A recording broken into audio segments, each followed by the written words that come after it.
আনুষ্ঠানিকভাবে আমাদের দল, মূল দল এবং তিনটি অঙ্গ এবং সহযোগী সংগঠন বাংলাদেশ জাতীয়তাবাদী ছাত্রদল, যুবদল এবং স্বেচ্ছাসেবক দলের জেলার শীর্ষ নেতাদের সাথে মত বিনিময় করেছেন।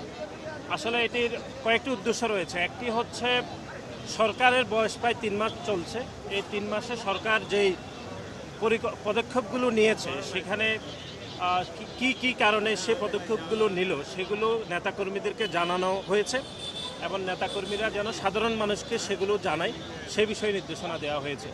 এবং নেতাকর্মীদের থেকে সুনির্দিষ্টভাবে ওনারা জানতে চেয়েছেন, বিশেষ করে সরকার প্রধান এবং গুরুত্বপূর্ণ মন্ত্রণালয়ের মন্ত্রীরা, যে সরকার ওই প্রকল্পগুলোতে আর কি ব্যবস্থা গ্রহণ করলে হচ্ছে বাংলাদেশের সাধারণ মানুষ উপকৃত হতে পারবে, এইসব বিষয় নিয়ে আলাপ আলোচনা হয়েছে।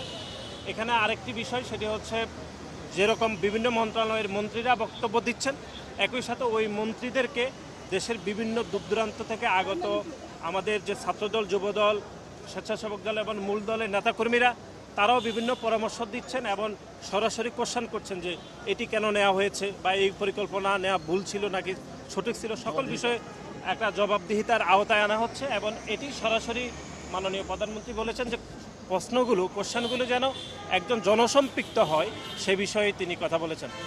ইতিমধ্যে 3টি মন্ত্রণালয় কথা বলেছেন।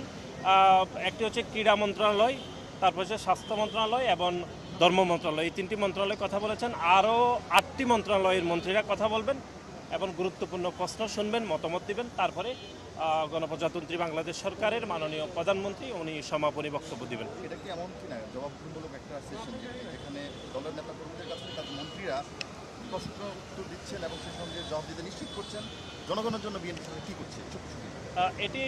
এটি এরকমই বলা যায়। একই সাথে বাংলাদেশের সাধারণ মানুষ যেহেতু নেতাকর্মীদের সাথে সম্পৃক্ত, একদম সাধারণ তৃণমূলের মানুষের চিন্তা ভাবনাগুলো, মানুষ আসলে সরকারকে নিয়ে কি ভাবছে বা তৃণমূল মানুষ আরও কি পরামর্শ দিচ্ছে, তারই একটি সুনির্দিষ্ট প্রতিফলন বা প্রতিনিধিত্ব আমরা আজকের এই মত বিনিময় সভায় দেখছি।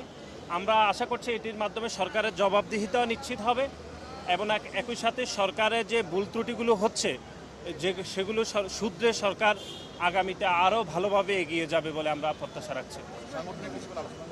সাংগঠনিক বিষয়ে আসলে সেভাবে কোনো আলাপ আলোচনা, সরকারের পলিসি মেকিং, সরকারের পদক্ষেপ এবং আগামীর কর্মপরিকল্পনা নিয়ে কথাবার্তা হচ্ছে।